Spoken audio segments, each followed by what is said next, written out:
Então é isso aí. Voltamos aí no nosso capítulo 15, Além do Sonho. Então, só recapitulando aqui, né, no capítulo anterior, eles vão lá à noite na casa da dona Antonina, né? Isso. E aí eles fazem um tipo de reunião, né, noturna com os espíritos da Antonina Uhum. e o do Leonardo, né, que era o desencarnado, né? Ele era o avô da Antonina, que tinha lá aquele imbróglio todo lá da época da Guerra do Paraguai. Isso. E aí a Antonina, ela dormindo, né, em espírito, ela encontra com o pessoal lá e com o Leonardo, né? A Antonina é aquela que não quer voltar, né? Ela quer ficar lá de vez. É, Ela? A Antonina é aquela que ficou, vamos dizer assim, o marido, né, abandonou, né? Sim. Sumiu no mapa, deixou ela com 4 filhos, né? Um deles faleceu, né, de doença. E aí ela estava cuidando. Então a Antonina, né, só para relembrar, ela foi a tal da Lola Ibarruri, que foi o pivô, né, pivô de toda a trama aqui, na verdade, né?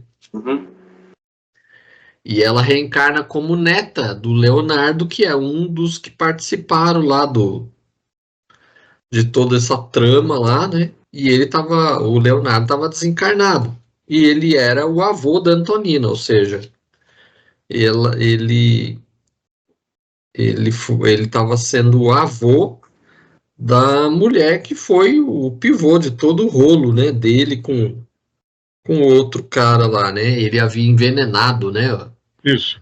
o rival. Aí na casa da dona Antonina, né, da Antonina, eles reúnem, né, ela mais o tal do Leonardo.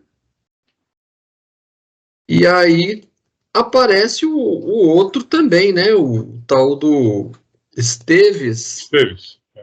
que estava reencarnado como Mário, né? Mário Silva, que era enfermeiro. Isso.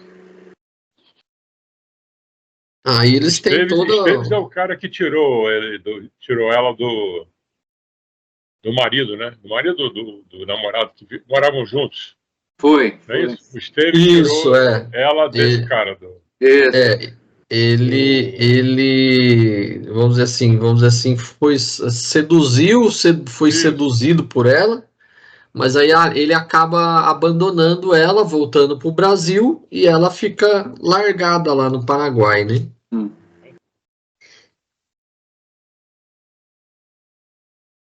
Aí mais pra frente a gente vai ver todo o rolo que aconteceu, né? Só pra gente não antecipar as coisas, né? Mas aí eles, à noite, a Antonina mais o tal do Esteves e o Leonardo se encontram, né? Numa tentativa de reconciliação, né? Um início, né? Dessa tentativa de reconciliação. Aí amanhece, né? Cada um vai para o seu respectivo corpo físico, e o Leonardo fica ali porque ele era desencarnado, né? Sim. Aí termina, né, com cada um, né, acordando, né? Aí no finalzinho aqui ele relata, né, que a Antonina acorda, né, meio exausta, entontecida. Aí a Antonina, né, algo aliviada, Antonina acreditou-se liberta de estranho pesadelo, ainda assim sem saber explicar a razão. Torturada e apreensiva, continuava soluçando. Então tem todo esse rolo aí desse encontro, né? E Triângulo aí, amoroso. na verdade, é um quinteto, né? A gente vai ver mais para frente. Na verdade, são 5 pessoas envolvidas nesse rolo todo. São 3 homens e 2 mulheres, né? Porque a Zulmira também está no meio desse rolo aí, né? Verdade, é. Cadê o menininho lá, naquele rolo todo? Aí começa, né, o capítulo 15, né? Além do sonho. Aí Aí ele começa, né, que o Esteves, né, tornando a Esteves, Clarence ofereceu-lhe o braço amigo, mas o moço prorrompeu em súplica: não me prendam, não me prendam, sou vítima. Então, ali durante o sonho, ele imaginou um conflito com alguém, e o Clarence, o André Luiz e o povo que estava ali, né, tentando mediar a coisa, ele enxergou como policiais que queriam prendê-lo. Sim. Uhum. Aí ele, né, vaza do local, né, achando que ia ser preso, e aí ele retorna, né, para o corpo físico. E aí até fala, né, aqui, o grande relógio próximo exibia o mostrador 5 horas e 30 minutos da matina. Aí eles entram, eles vão, né, até a casa do Esteves. Aí ele acorda, né, para ir trabalhar, tal. Aí ele desperta e aí aqui coloca, né, que ele vestindo-se apressado, né, notamos que minúsculo cartão de visita lhe caiu do bolso, ensejando-lhe a leitura de um nome: Mário Silva, enfermeiro. Então o Esteves estava reencarnado como Mário Silva e trabalhava como enfermeiro. Uhum. E é engraçado assim, né? Porque ele também era enfermeiro lá na encarnação como Esteves, né? Quando ele estava na Guerra do Paraguai, não sei se vocês lembram, ele também era enfermeiro. Uhum. Então é engraçado isso, né? A reminiscência de uma profissão que ele retoma na encarnação seguinte, né? Sim. Exatamente. Coisa que eu não quero na próxima encarnação é ser contador de novo. Deus me livre. É.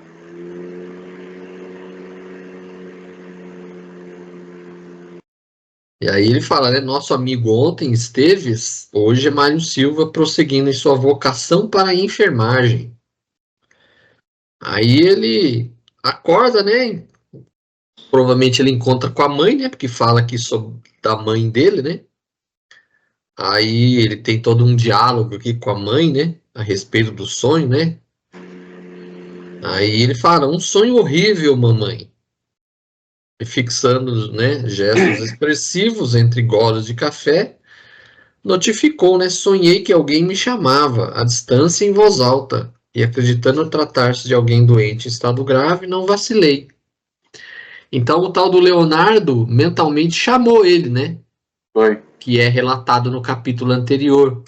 E ele mentalmente recebe, né? Ele recebe essas emissões mentais e vai até o local onde o tal do Leonardo estava, né? Leonardo quer pegar de qualquer jeito. É. E aí, aí fala assim, né, que acreditando tratar-se de doente em estado grave, não vacilei, corri ao apelo, mas ao invés de topar um quarto de enfermo, vi-me de imediato numa cela mal iluminada e úmida. Mas já começa um, né? Com os recursos da imaginação de que dispunha para corresponder às requisições da mente, o rapaz continuou. Aí ele foi descrevendo, né? Era uma prisão. Não era uma prisão, né? Era a casa da Antonina, né? Mas ele, na fixação mental dele, ele imaginou como uma cela, né? Uma prisão. Exato. Senti simpatia. Aí ele recorda da moça, né? Que era a Antonina. Antonina, a Lola. A Lola. Aí senti simpatia pela moça desventurada e aversão pelo réu, medonha estatura, né? Aí ele vai descrevendo aí que vai culminar aí com a nossa primeira questão, né? Esteves Exato. relembra do ocorrido, mas num contexto diferente, esquecendo algumas partes. Em sua opinião, por que isso ocorre?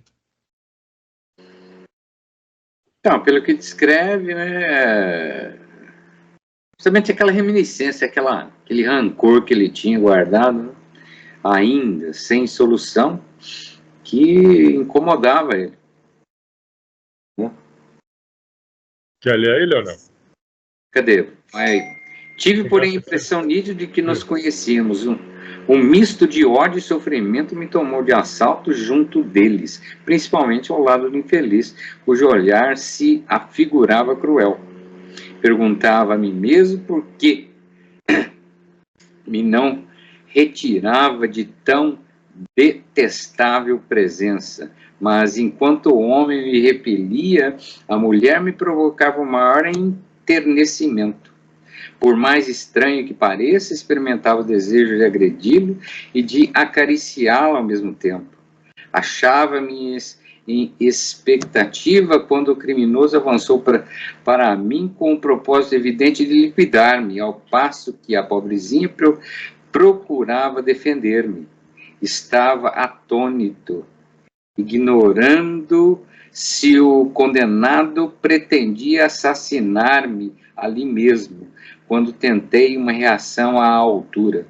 Cego de incompreensível rancor, ia precipitar-me sobre ele quando rápido apareceu um delegado policial, seguido de 2 guardas que entraram na contenda, impedindo-nos o mau impulso. O chefe, segundo percebi, de um só golpe, conteve o meu agressor, obrigando-o a sentar-se vencido, conquistando-me com o respeito tão grande que realmente, apesar do desejo de ouvir a mulher ajoelhada em soluços, não arredei o pé do lugar em que me apoiava.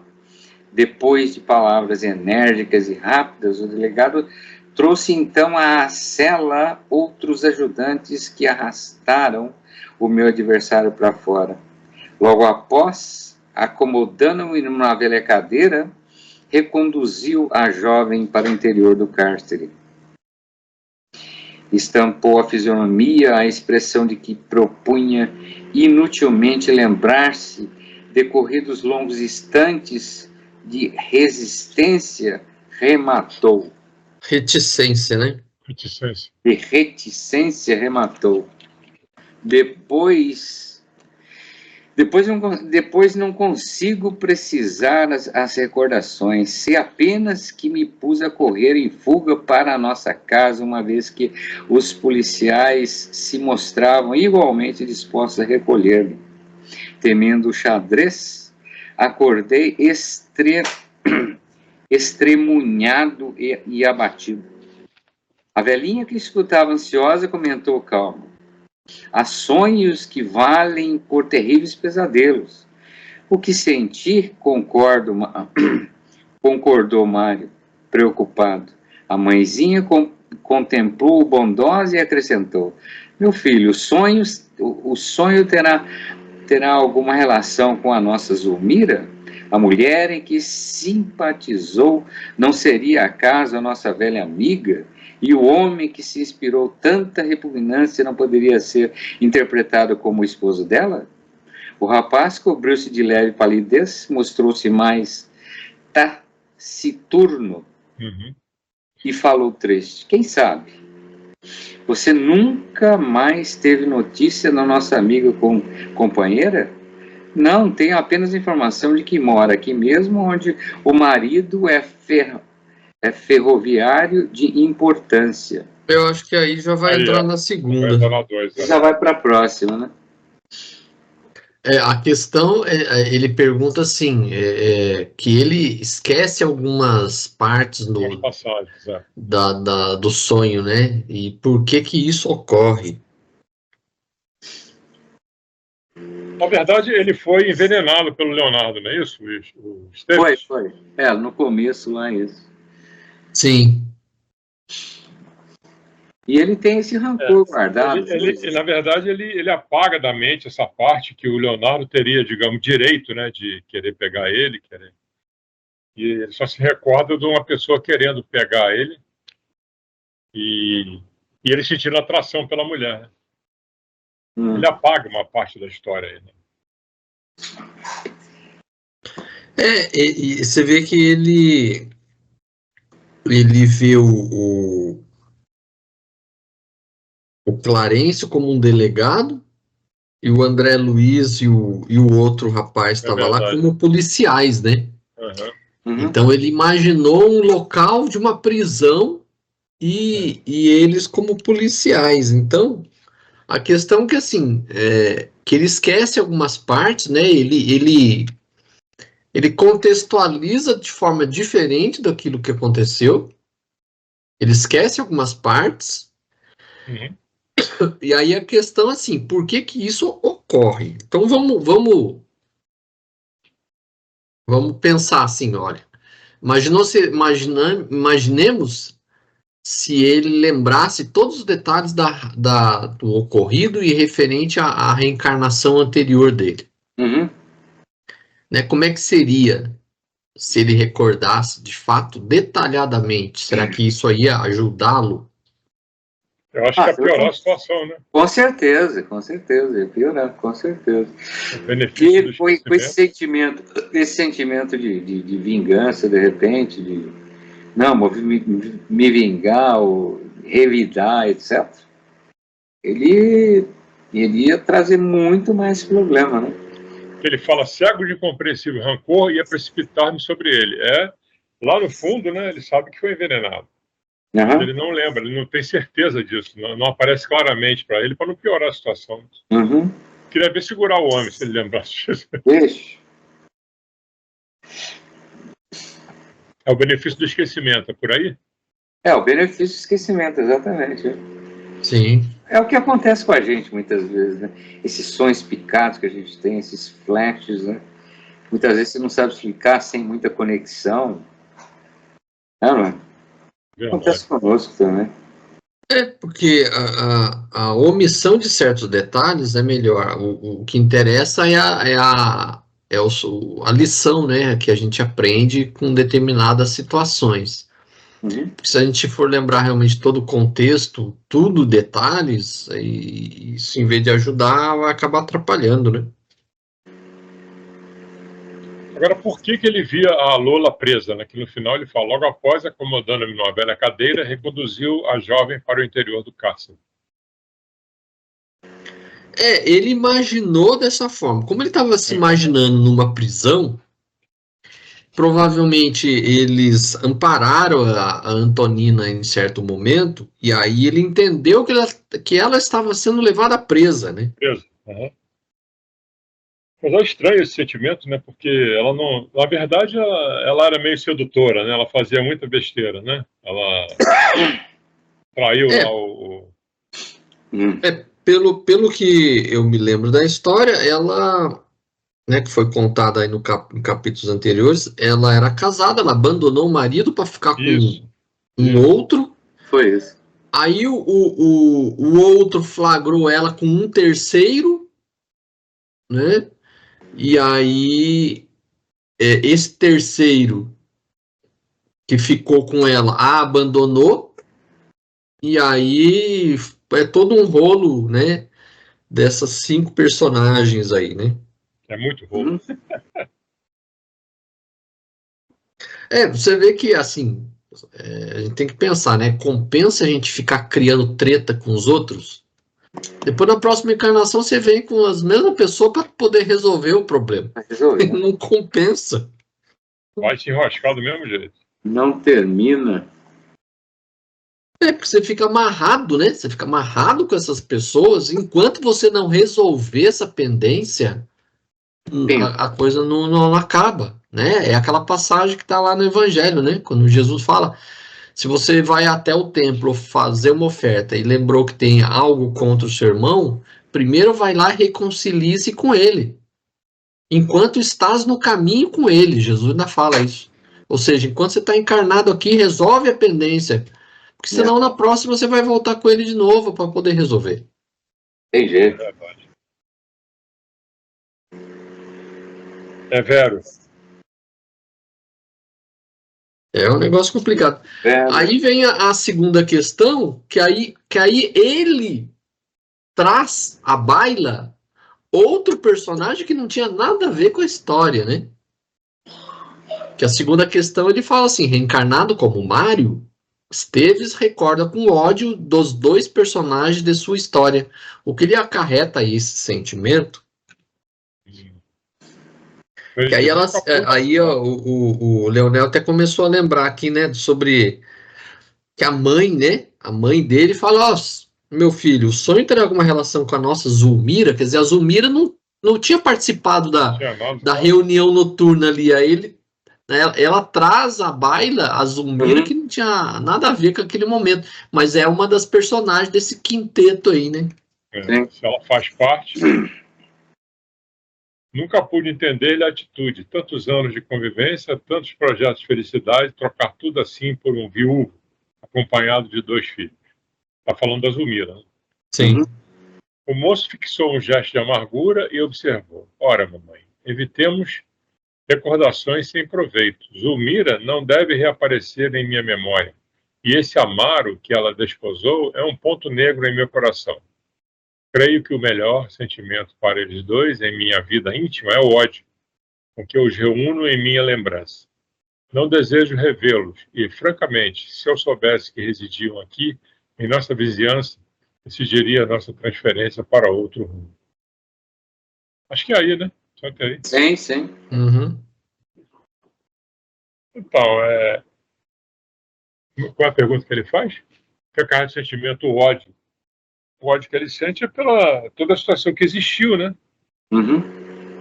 E a pior coisa que ele pode fazer é sentir ódio, né? Infelizmente, ele não caiu na real. O Amaro, que casou com a Zulmira, que ele amava, né? E aí entra também aquela coisa do material, né? Você se apegar ao material. E vai por aí. Essa semana eu estava falando sobre isso com alguém, negócio de apego material. Não, aí a pessoa, a mãe, né? Foi o Dia das Mães. Falou assim, mas é lógico que eu sou apegado aos meus filhos, eu amo eles demais. Pô. Não estou dizendo que não devo, mas acho uma fronteira nisso aí, né?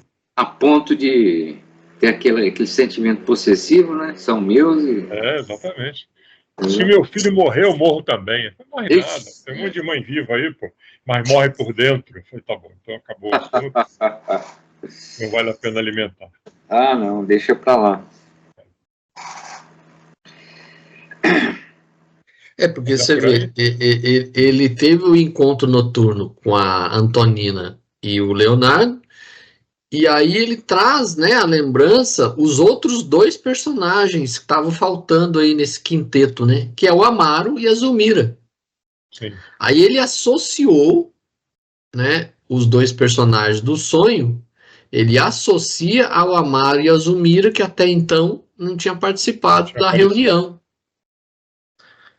Porque ele tinha essa pendência com o tal do Amaro, porque a Zulmira, pelo que ele deu a entender aqui, tinha sido namorada, noiva deles, alguma coisa assim, né? E aí ela deu cano nele e casou com o Amaro, né? Aí essa questão, a questão aí que ele pergunta, né, é a respeito do ódio, né? O que acarreta esse sentimento. Então você vê que ele poderia ter se libertado dessa situação, ficado na dele, e não teria amarrado a vida dele aos 2, né? Então ele próprio se acorrentou a essa situação, alimentando esse ódio contra os 2, né? Perdeu uma bela oportunidade. O viúvo acompanhado de 2 filhos. Estava querendo falar disso aí. Aí eu achei até interessante a mulher, né? A mãe dele. A mãe dele fala assim, né? Cá por mim, estou certa de que, à noite, reencontramos as pessoas que amamos ou detestamos. Nosso espírito, no sono, procura os afetos ou desafetos do caminho para acertar as próprias contas. Disso não tenho dúvida. Então, a mãe dele já estava meio que sabendo das coisas, né?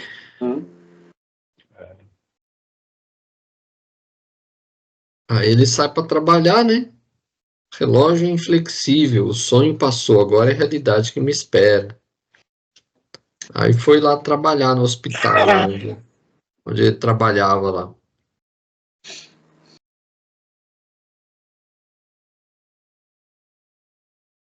Aí, fala aí, né? Eles falam, né? Preparando para a retirada, trazia o meu cérebro castigado por obsidiantes interrogações. Isso aqui é o André Luiz falando, né? Encontrarmos um novo capítulo na história da oração de Evelina. Evelina era a filha da Antonina, né?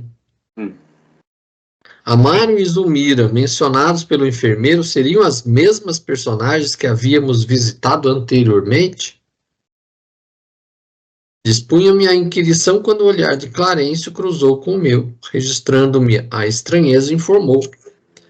Já sei o teor de suas interrogações.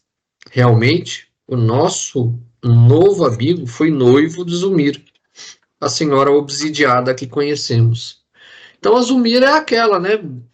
Casou com Amaro, deixou o menino, o enteado dela, se afogar, né? Estava lá sendo obsidiada pela ex-mulher do Amaro, que havia falecido e era mãe do menino, né?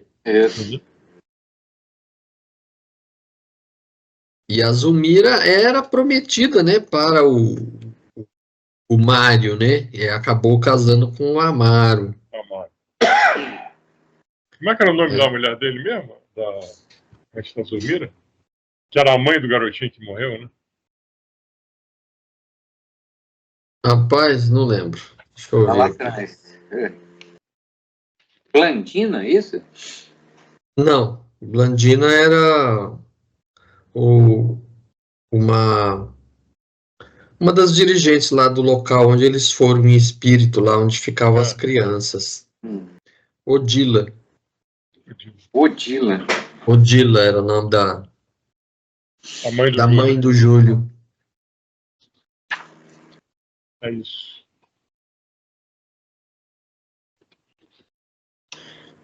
Aí ele faz, né? Ele vai interrogando a respeito aí, né? Desse pessoal aí. E aí ele responde, né, para o André Luiz, né? O Clarencio, né? Já sei o teor das suas interrogações. Realmente, o nosso novo amigo foi noivo de Zulmira, a senhora obsidiada que conhecemos. Pretendia desposá-la, mas foi preterido no coração dela por Amaro, que lhe deve assistência e carinho. O passado fala no presente, acham-se enredados numa teia de compromissos que lhes reclamam resgate. E aí ele pergunta, né, para reencontrar-se-ão para o desdobramento das lutas redentoras em que se envolvem? Perguntou Hilário, admirado. Inevitavelmente. A dona da casa, mãe devotada e sensível, meditando no sonho do filho, embora movimentando automaticamente a vassoura, orava por ele, rogando a Jesus o abençoasse. Ou seja, em determinado momento, os 5 vão se reencontrar, né? Para ter aí o reajuste aí de cada um. Aí até cito o nome da mãe do cara, né? Que é Minervina. Nossa irmã Minervina é velha conhecida, recebeu nos braços meia dúzia de filhos que tem sabido conduzir admiravelmente, coração abnegado, alma rica de fé. Aí a terceira e última questão desse capítulo, né? Por qual motivo essas experiências se dão à noite e não nas atividades diurnas? Abraçando carinhosamente as despedidas de regresso, reparando que estávamos desejosos de seguir Mário Silva para obter mais informes de desenvolvimento de nossa história, que começa a ser fascinante. O ministro recomendou: não convém encomendar nossos amigos no curso de obrigações diurnas. Diuturnas. Né? Provocando elucidações que seriam desagradáveis e fora de ocasião. Aguardemos a noite, porque enquanto o corpo físico se refaz, a alma invariavelmente, procura o lugar e objetivo em que se imanta o coração. A que se imanta o coração. Ouvimos o orientador e aquietamo-nos. Caiba-nos aguardar a noite. Cabia-nos aguardar a noite, quando se estenderiam as nossas experiências. Aí vai para o 16, que são as novas experiências. Então, aí eu acho que o que ele quer dizer, para você não ficar... As experiências acontecerem sempre à noite, né? Porque elas vêm em forma de sonho, né? Sempre, né? Ia ser muito complicado, né? Atrapalhar vocês. Durante o dia, já pensou, se você fosse incomodar por situações passadas, você não ia viver o presente. Não é? Fala a verdade. Enquanto o corpo que doideira, hein? A alma invariavelmente procura o lugar, o objeto que aqui imanta o coração, ou seja, você vai atrás de tudo que você está devendo. Já pensou se resolver isso durante o dia, ou isso ocupar a sua cabeça durante o dia? Simplesmente não é viver. Simplesmente, já pensou? Você ia ficar preso ao passado de forma doida, né? Ou correndo atrás do rabo. Aqui o que a gente percebe, né? Se durante o dia a gente também tem que resolver essas questões do passado, né? Como o Leonel acabou de colocar, a gente não vive o presente. Exatamente. Sim, com certeza. Porque senão a gente vai estar 24 horas por dia envolvido em resolver problema do passado e você não vive o agora. Consequentemente, você não vai evoluir, não vai tratar de avançar na vida, né, de uma forma ou de outra. É o mesmo princípio pelo qual a gente, quando reencarna, a gente não lembra do passado. A gente é uma nova oportunidade, né? É uma nova oportunidade que nós temos, aí a gente precisa, para construir o presente e o futuro, a gente precisa esquecer esse passado, porque senão a gente não tem condições, né, nem condições psicológicas de você vivenciar o presente. Nossa Senhora, tá louco. Até porque nós sabemos que a gente vive imerso no passado, né? Mesmo sem ter as recordações, todos que estão à sua volta têm alguma coisa a ver com você. O passado está ali, só que você está... Sim, mas com oportunidade de solução, vamos dizer. De resgatar, exatamente. Desse resgate, sendo, como se fala, cada dia, né, cada novo dia é uma nova oportunidade de trabalho, de evolução, de resgate, enfim. E recebendo um toquezinho via sonho, né, de noite. E a gente vê que, mesmo nessa encarnação atual, ele já tinha ressentimento pela Zulmira por ter sido largado, né? Sim. Então, se na situação atual que ele estava vivendo, ele já estava com esse ressentimento, imagina se ele lembrasse tudo do passado, então seria muito pior. Nossa Senhora. Então, a situação que ele estava vivendo já o amarrava a um certo ressentimento que ele tinha pela Zulmira e pelo Amaro. Então, se ele lembrasse de tudo, detalhes, aí seria muito pior, né? Então, aí você vê, o esquecimento é justamente para a gente poder manter esse contato com as pessoas aos quais nós temos essas pendências, mas que a gente possa construir de uma forma, vamos dizer assim, civilizada. Então, é o chamado véu do esquecimento, que é para a gente poder retomar do zero, embora a gente tenha reminiscência do passado a respeito, né, daquilo que a gente fez, daquilo que a gente sofreu, a gente não lembrar em detalhes, isso ajuda a gente a reconstruir as pontes, né, que foram detonadas aí nas situações aí do passado. Uhum. Então isso ajuda a gente a, justamente esquecendo, a gente poder reconstruir isso daí, senão a gente fica sempre na mesma. Claro. Aí é por isso que, assim, durante o dia, né, como se fala em vigília, você tem que cuidar da sua vida aqui. Então você reencarnou, você tem que trabalhar, você tem que cuidar da sua vida aqui. E aí à noite é um momento que você, né, desligado do corpo físico, você muitas vezes retoma certas lembranças que aí dá para ir atuando, né, nessas duas dimensões, né? Você vai na dimensão encarnada durante o dia e na dimensão desencarnada durante a noite. É.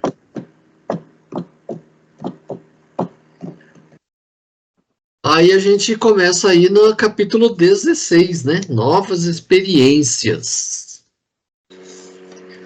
Aí, no capítulo 16, eles retomam, né, essas reuniões noturnas, né? Aí nesse capítulo, na verdade, aí vai retomar um outro encontro, né? Aí o Mário, né, recobrando a sua personalidade de Esteves. Uhum. Aí ele encontra, né, com os outros dois partícipes, né, dessa trama toda aí, dessa tragédia, né, essa tragédia grega aí. Aí à noite, né, ele começa, né, noite fechada e alta, tornamos ao domicílio do enfermeiro, seguidos de Clarencio, que funcionava, como sempre, junto de nós, por mentor diligente e amigo. Aí o Mário Silva, né, tava lá tentando dormir, né? Aí ele já estava pensando, né, no sonho da noite anterior. E aí ficou pensando, né, associando o sonho à tal da Zumira. Zomira. Uhum. E não tinha participado do sonho, não tinha nada a ver com o sonho, né?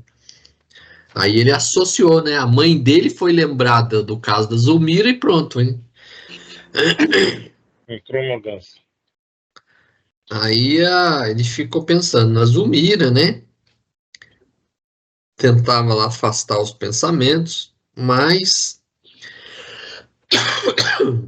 permanecia convicto de que alguém o chamara, nitidamente pronunciando palavras que o constrangiam a atender. Estaria Zumira em apuros? E esta, por acaso, se recordaria dele? Aí ele ficou, né? Mil pensamentos, né? Dessa situação, né?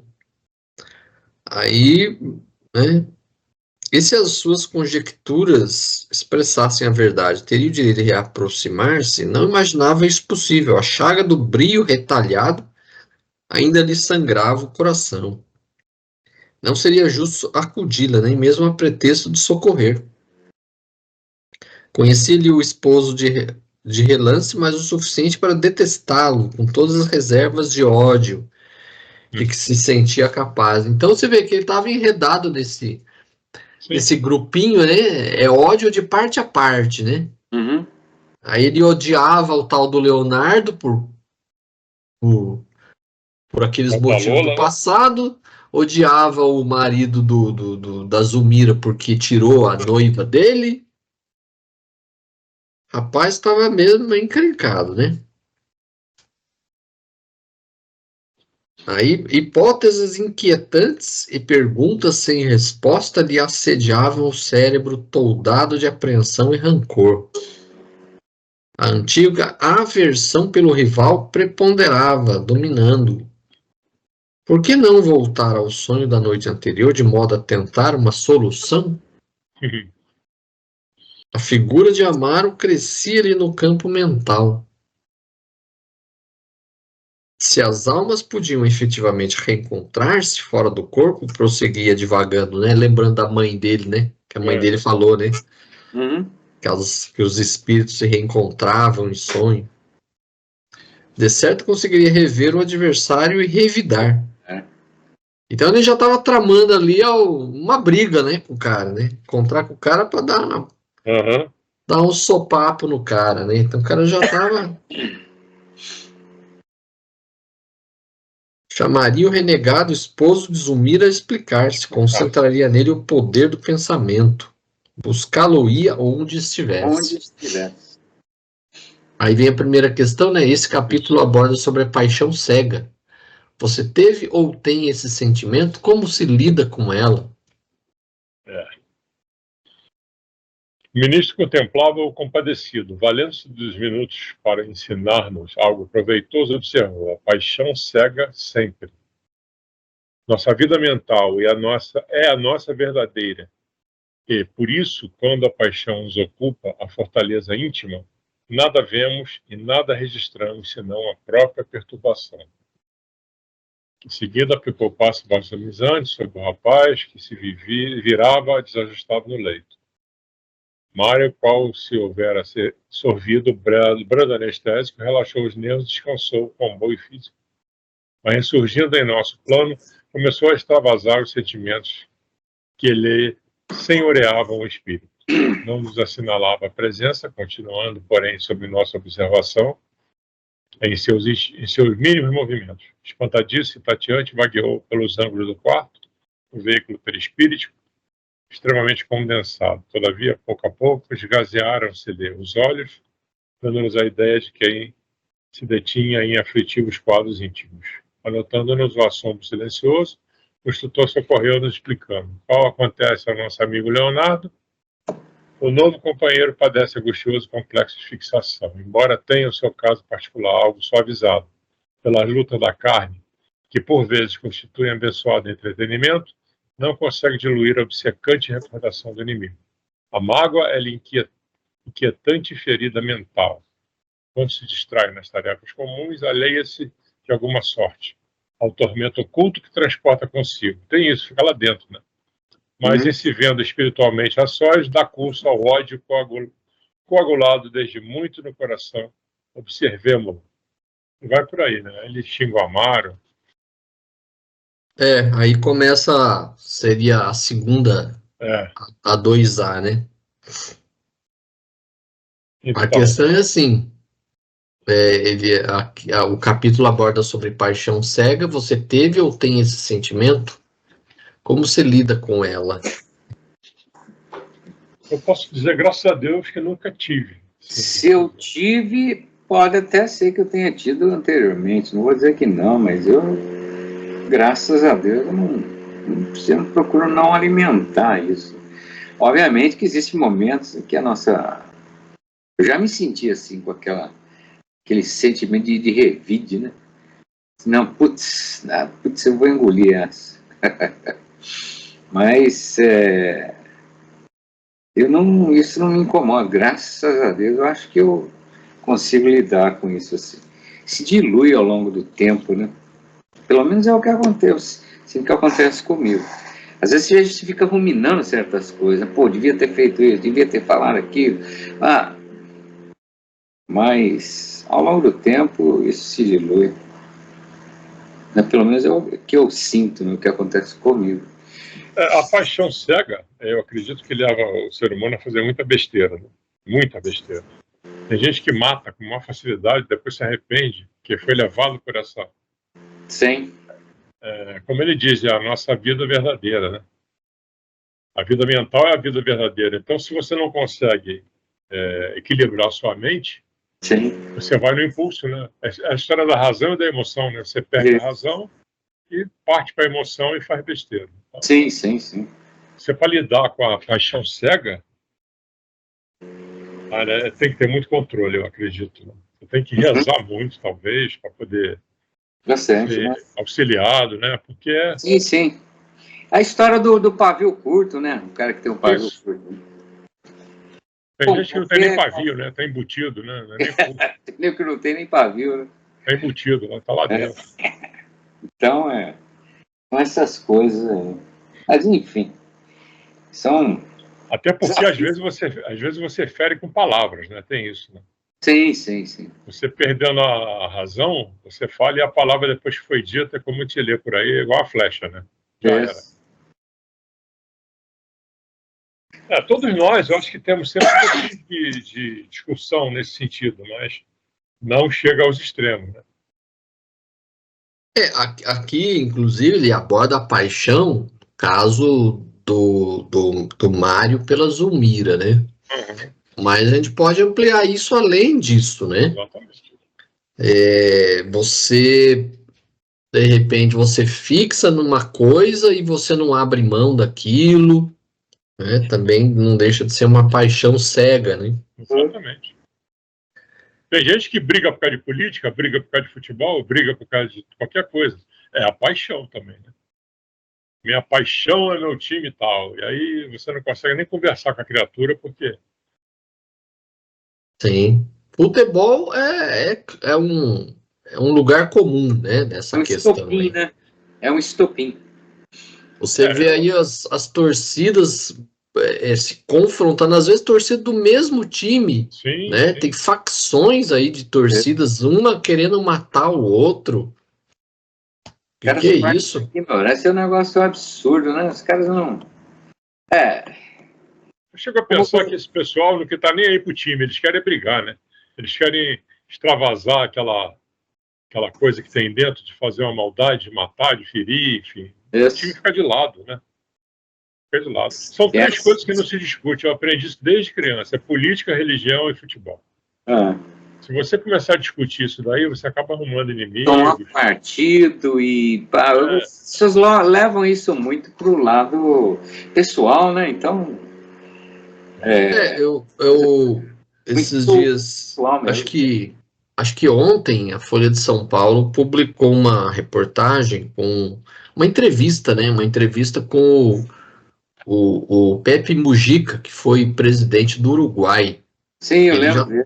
ele já tá com 90 anos, se eu não me engano, Tá vivo é, ainda, né? tá? Aí ele tava, tem um trechinho da entrevista que ele fala assim, olha,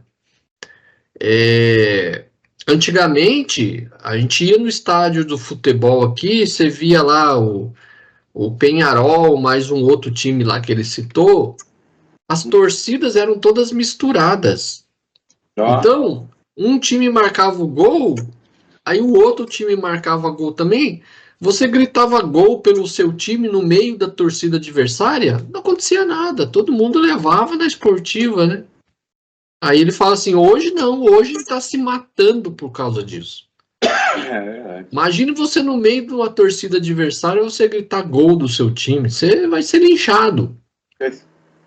Aí ele fala assim: nós não estamos melhores, nós estamos ficando piores do que éramos antigamente. Ele ainda fala: isso aí foi a coisa de 80 anos atrás. Hoje, sim.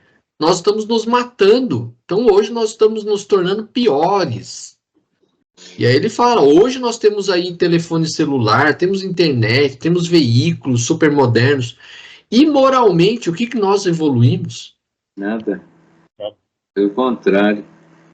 Pelo Né? contrário, o que você falou, eles usam a tecnologia para fomentar a violência. Eles se encontram Esse- pelas redes sociais, né?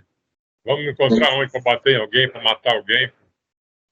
É igual Infelizmente. o mundo como um todo. Você vê, ó, mesmo, eu estava ouvindo a CNN hoje e estava o cara falando lá sobre a Rússia.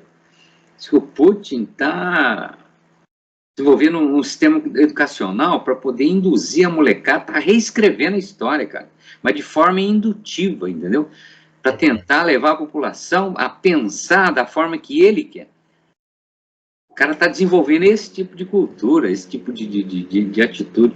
O cara é um demônio, o cara é um demônio, entendeu? Todo autocrata, né? Todo autocrata, ele quer induzir o povo a pensar como ele quer, né? Isso. E ele está Uhum. tentando fazer isso, cara. Na molecada, na faixa de 10 até 15, 16, na faixa, na adolescência. Aí diz que tá, É o fanatismo, né? O fanatismo, por um certo lado, ele não deixa de ser uma paixão cega. O fanatismo é uma paixão cega. sim, com certeza. O cara E não, aí você vê isso na política, você vê isso na religião. sim, sim. Esse Mujica aí foi um puto exemplo. Ele andava com um Fusca velho, né? Lembra? Uhum. Sim. Eu comecei a ler um livro dele uma vez, mas ele tinha uma mentalidade bem, sabe, despojada, um cara despojado de poder, né? Entendeu? O cara que fazia governava para as pessoas, né? Ele é um cara E é super exatamente simples, né? É um Extremamente super simples.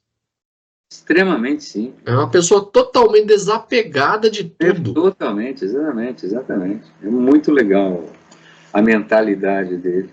Tá vivo ainda, né? Você falou 90 e Tá tanto. vivo. Ele tá com, acho que, câncer de esôfago. Pois, Tá fazendo um tratamento para câncer de esôfago. Não vai durar muito tempo, eu acho. Ele mesmo fala que não vai durar muito tempo, que ele não tem medo da morte e a legal. vida é assim mesmo. Sim. Mas é um espírito, assim, bem apurado, né? Pelas atitudes, pela conversa dele, pelas atitudes, os exemplos dele, né? Não é um demagogo da vida, não. Mas é bem legal. Bem É, legal. porque é o que ele coloca aqui, a paixão cega sempre. Nossa vida mental é a nossa vida verdadeira, e por isso, quando a paixão nos ocupa a fortaleza íntima, nada vemos e nada registramos senão a própria perturbação, que é as pessoas que estão nessa situação, né? Você vê torcida de futebol, não vê nada à frente, vê um inimigo. Os fanáticos religiosos que saíam por aí explodindo os outros, não vê nada, não vê ninguém, só vê ele próprio. Sim. E o fanatismo cego. Infelizmente, ainda tem muito por aí. Então, aqui ele retrata um aspecto, que é, no caso, a paixão dele por uma mulher. Mas é muito mais amplo essa questão, né? Com certeza. Você pode jogar isso para vários setores da vida, com certeza. Sim. Muito Aí vem cuidado com a paixão. Cuidado. Aí vem a segunda, né? Segunda questão, ele fala assim: reflita e descreva sobre dois assuntos importantes abordados nesse capítulo. Aí vem a letra A vingança, falta do perdão, que é a continuação aí que o Alexandre estava lendo. Mário. Vale ou não? Aonde? Mário desceu para a rua. Mário desceu para a rua à maneira de um louco e, inalando o ar refrescante da noite, forneceu a impressão de que se revigorava de súbito, passando a gritar com voz estridente: Amaro, ladrão, Amaro, usurpador, aparece! Se tens dignidade, afronta-me a vingança. Não temerei. Onde ocultaste a mulher em que eu amo? Responde. Silva caminhava semiébrio, sem direção. Contudo, arremessava a palavra no ar com veemência e segurança. Havíamos dobrado a esquina diversas, e eis que, quanto menos esperávamos, surge alguém em encontro dele em plena via pública. Copiando o impulso do ferro atraído pelo ímã, o esposo de Zulmira, em seu corpo sutil, correspondia ao chamado estranho do inimigo, desligado parcialmente da carne. Defrontaram-se a princípio altivamente, entretanto, logo após, com as maneiras do homem mais educado, Amaro esboçou delicado recuo, revelando-se preocupado em evitar conflitos e aborrecimentos. O enfermeiro, porém, de ânimo revel, bradou desconcertante: não se acovardes, bandido, não fujas. Temos contas a ajustar. O ferroviário, contudo, afastava-se rápido. O adversário, no entanto, sem arrefecer no ímpeto, seguia o inflexível, longe de renunciar ao escuro propósito de agressão. Acompanhávamos amplos quarteirões e quarteirão a quarteirão, até que esbarramos a entrada do abrigo doméstico, já que conhecíamos de onde Amaro dispôs-se ao ajuste pacífico. Demonstrando-se interessado em defender a tranquilidade familiar, o dono da casa estacou à porta, aguardando o provocador. Então, bradou Silva, exacerbado, é aqui que o ninho da serpente? Levantando os punhos contra o rival humilde, prosseguiu Richinto. É de rixa. De rixa, né?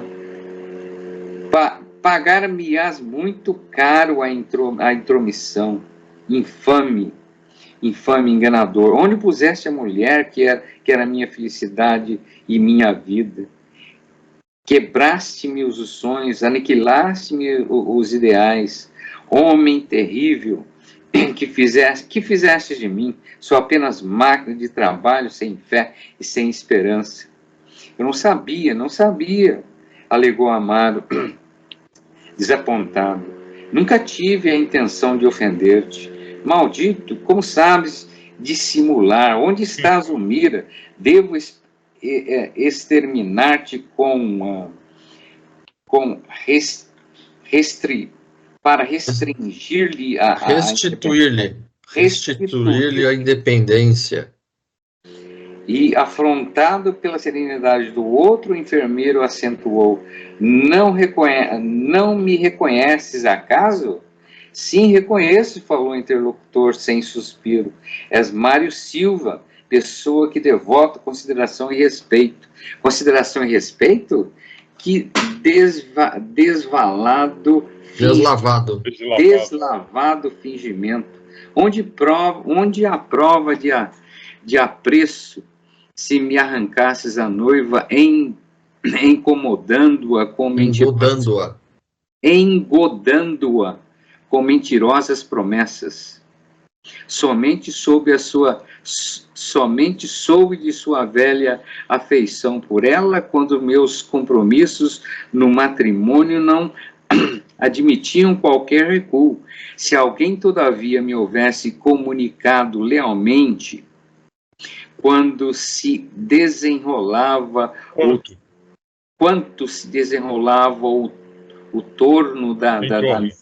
em torno da minha vida, preferências teria renunciado em teu favor.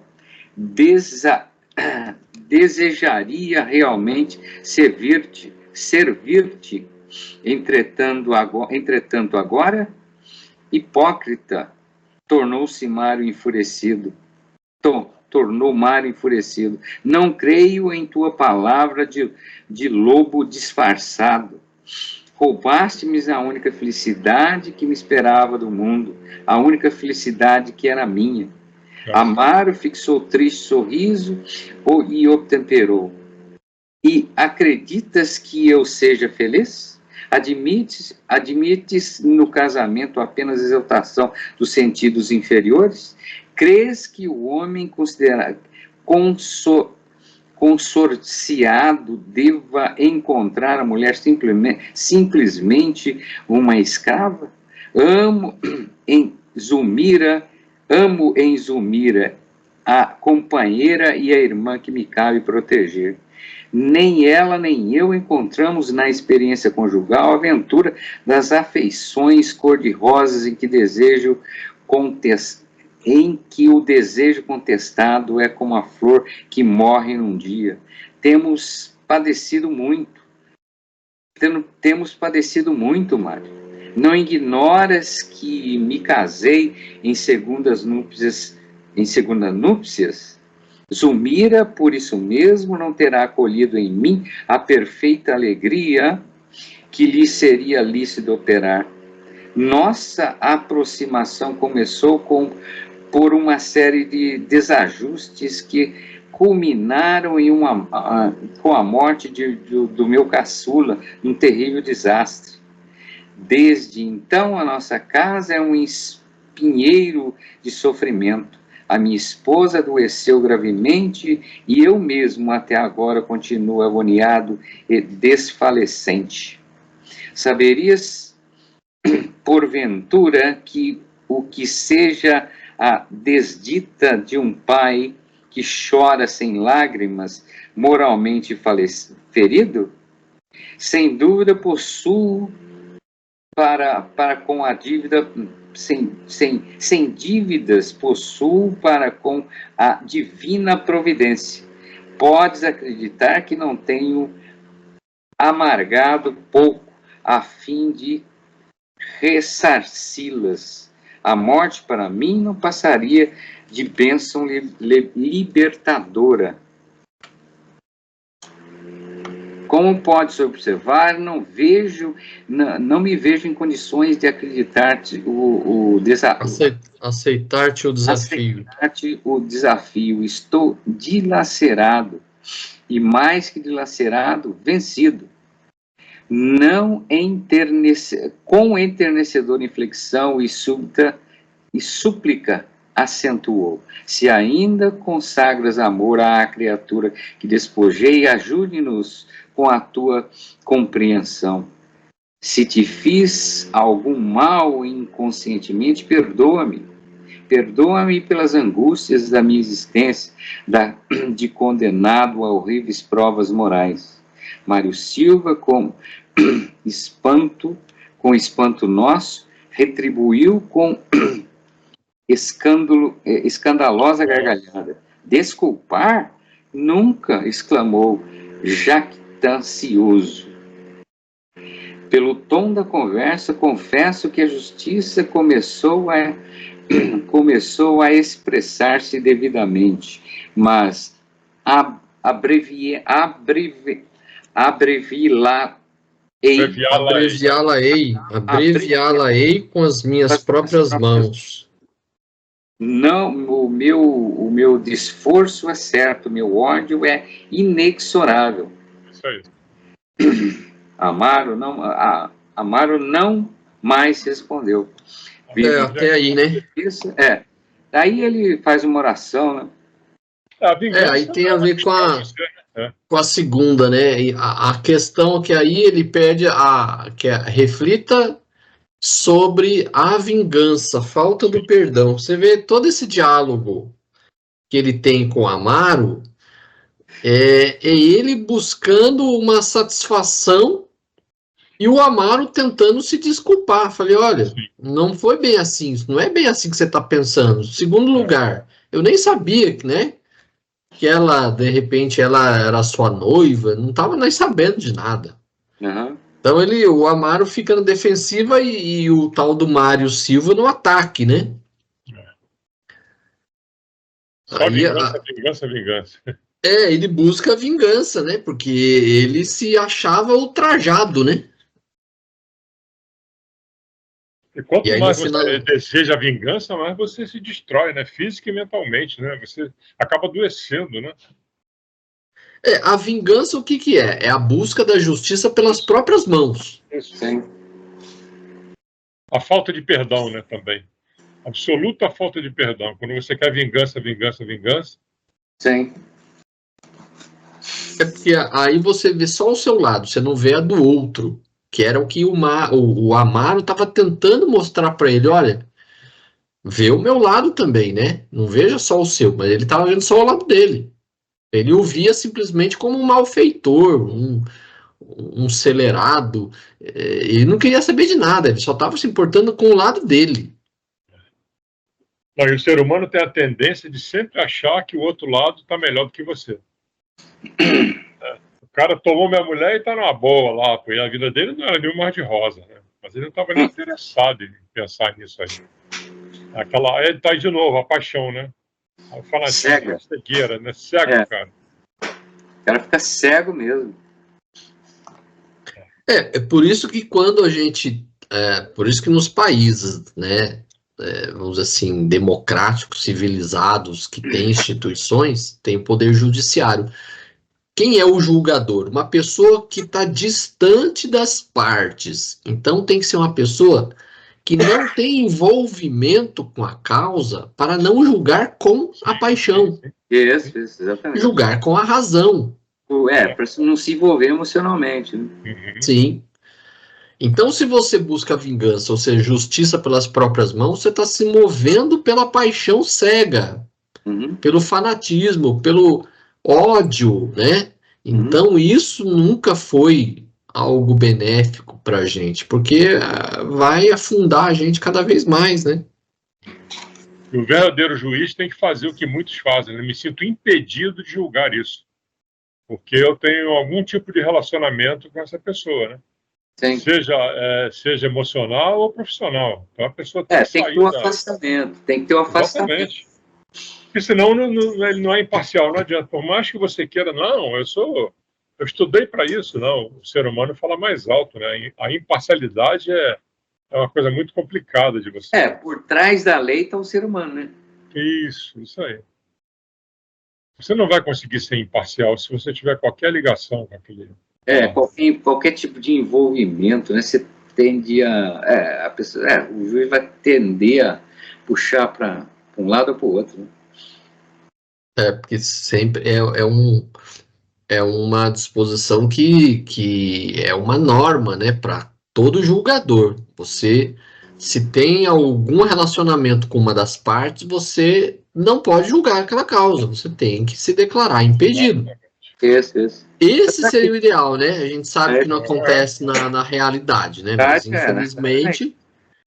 Na realidade, você viu não sei como é que chama aquela imagem que tem na frente dos tribunais, lá que tem uma moça sentada, com os olhos vendados, segurando uma balança assim, ó. Isso. É a deusa Têmis, é a deusa da justiça. Certo, então. Aquilo ali seria o mundo ideal, né?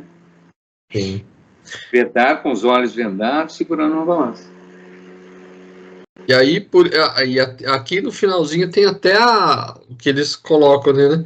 Mário Silva, com o espanto nosso, né? Então, Clarencio, André Luiz, o Hilário, que estava ali, ficaram espantados, porque depois de toda essa explanação pelo Amaro, esperava-se que o Mário, ele entendesse o lado dele, né? Mas não. Aí ele fala, com espanto nosso, retribuiu com escandalosa gargalhada. Então, ele simplesmente não escutou nada do que o Amaro explicou para ele. Minha mãe é que diz que quando está com paixão, você fica cego, surdo e mudo. Não é só cego, não. Você não escuta nada. Com certeza. E aí vem a letra B, né, dessa segunda questão, né? Prece verdadeira como pedido de socorro, né? Então, termina aí o Amaro não mais respondeu. Aí o que o Amaro faz, né? Vimo-lo curvar a cabeça em oração fervorosa. É isso aí. Suaves irradiações de esmeraldina luz escapavam-lhe da fronte. As palavras inarticuladas de que se servia para implorar socorro alcançavam-nos o espírito, qual se fossem ondas caloríficas e harmoniosas de humilde confiança. Aí quando ele percebeu que, por mais argumentos que ele falasse, o cara não se convencia, aí ele buscou o auxílio naquilo que era naquele momento possível, né? Que é fazer uma oração e tentar pedir ajuda de outros, né? Que o pudessem auxiliá-lo, né? E aí, na realidade, os mentores aí estavam ali próximos, né? E deu uma ajuda a ele também, né? Porque aqui a questão é assim, prece verdadeira como pedido de socorro. Prece verdadeira como pedido de socorro, isso. Mas eu entendo que, mesmo que você esteja distante, Daniel, saúde, os mentores vão te ajudar, eles vão ter o socorro, né? Sim, com certeza. Prece, como ele diz aqui, suaves irradiações de esmeraldina luz escapavam-lhe da fronte. Ele estava rezando com uma fé, uma sinceridade, né?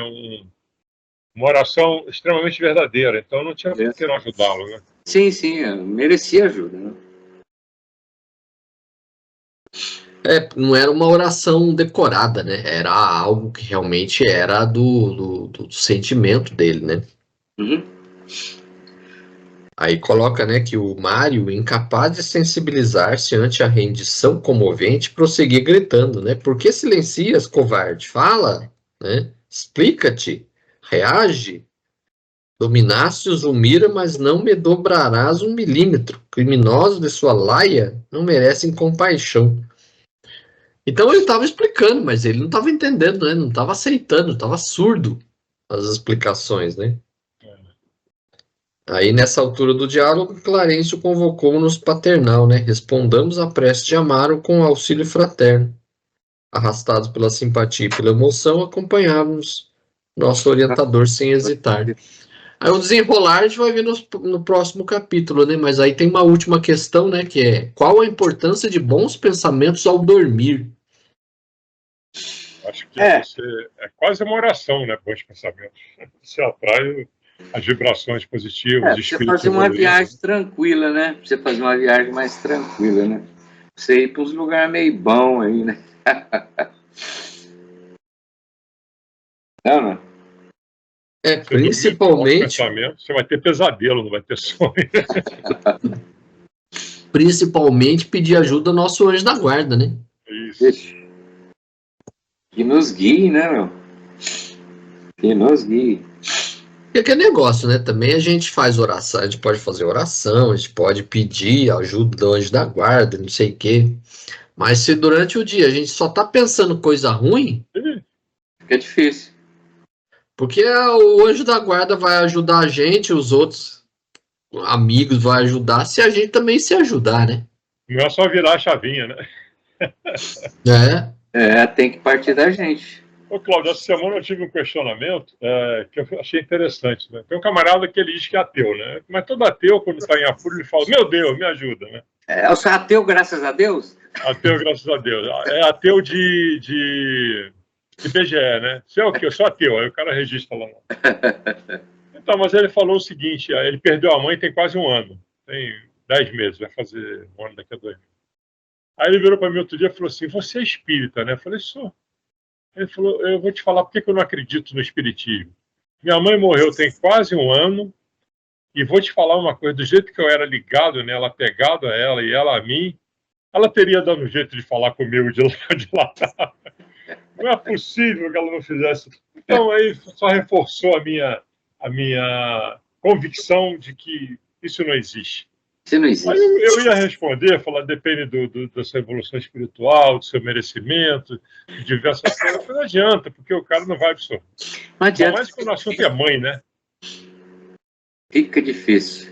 Mas ele procurou algum centro espírita para poder receber comunicação. Ele acha que a mãe dele vai aparecer para ele. Oi, meu filho. Vai pegar o celular e vai ligar para ele. Quase que eu falei para ele. E além da... Vamos dizer, uma palavra meio pesada, né? Ignorância, no sentido de falta de conhecimento, o cara tem um pré-conceito totalmente distorcido, né, do espiritismo, porque já ouviu falar, porque já falaram para ele, porque ele, enfim, ele tem uma bagagem muito distorcida, aí fica difícil, aí você convenceu uma pessoa dessa que não tem, que não procura também, né, por outro lado, o cara também não procura um esclarecimento nem nada, aí fica difícil. É uma mistura explosiva, né? Estamos falando de mãe, o cara perdeu a mãe, ele diz que é ateu, quer dizer, ele está revoltado com a partida da mãe, e não tem o menor interesse em ler nada a respeito, né? Nada. Como o Cláudio falou, a mãe vai aparecer, vai pegar o celular, vai ligar, meu filho, então... Aí, para ele, isso aí é uma prova de que não existe a reencarnação. Não existe, né? Que o espiritismo é uma farsa, que não sei o quê, aí vai. Deixa pra lá, é uma hora ficha. Se ele também não se dispor a receber, ele não vai receber comunicação, né?